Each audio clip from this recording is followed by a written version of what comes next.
Okay, so let's talk about how to answer any question, right? There's 2,000 questions out there. I strongly suggest, by the way, that you go out and you get a book or you look on the internet and you see all these questions, right? Look at them. The problem I have is you can prepare to answer 500 questions and not one of those questions are asked in your interview. Okay? But here's how you answer any single question you're ever asked, no matter what the question is. Always be positive in your response. It's about them. We talked about that. Whatever the question is, you focus on them. Where do you want to be 5 years from now? Well, I want to be laying on the beach. That's not what I'm going to say. What I'm going to say is 5 years from now, I want to have increased my skills and my experience, and I want to have moved up and taken on more responsibility within your company. It's about them, right? Tell stories and give examples. People, have you ever worked under a tight deadline? Oh yeah, we had this project 6 months ago where we had to get this proposal out to a company, and we had to work, and we worked through the weekend. Right? That's what most people say, as opposed to here's the situation: we're going after this new large client, that would plug us into a whole new industry and into a whole new area. The task I had was I had to come up with a financial proposal on this. I had to go through the financial analysis. Here's what I did. I did this. And as a result, we got the account. A whole lot better than, oh yeah, I had to work through a weekend. Right? Stories. Now, how to answer behavioral questions. The state of the art now in interviewing these behavioral questions. Right? Behavioral questions are: tell me about a time when. Give me an example of.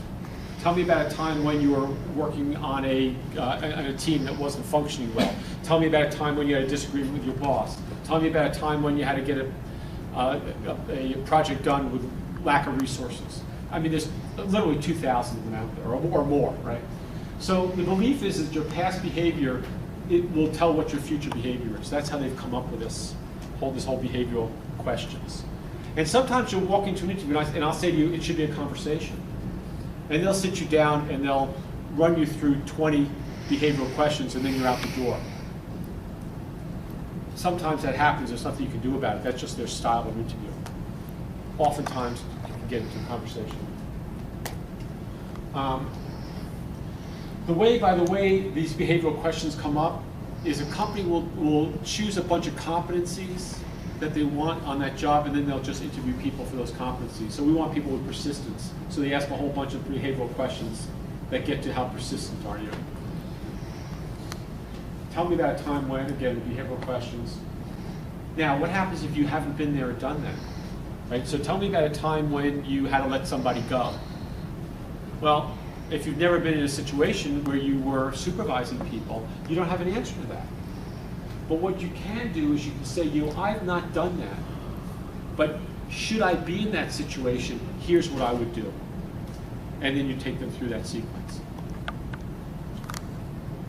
Because there's going to be, out of those 2,000 behavioral questions, there's going to be things that you have not faced. Yeah?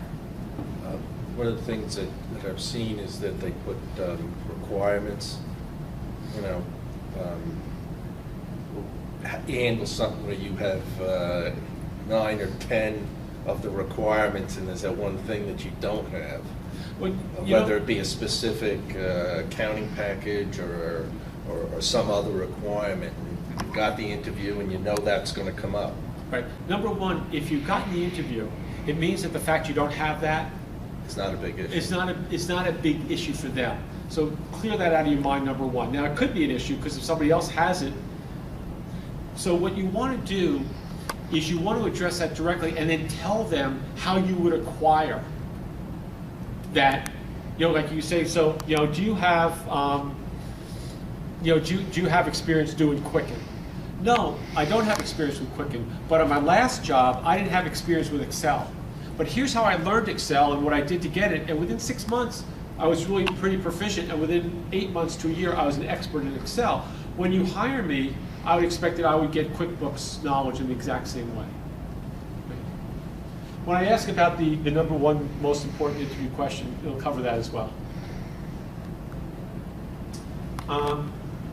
So what happens is this is how they get the behavioral questions. So I'll pick a thing like motivation, and then I'll ask a series of questions that they think assesses motivation, right? Or creativity, if they think creativity is an important competency, they come up with that, and then they ask a bunch of questions.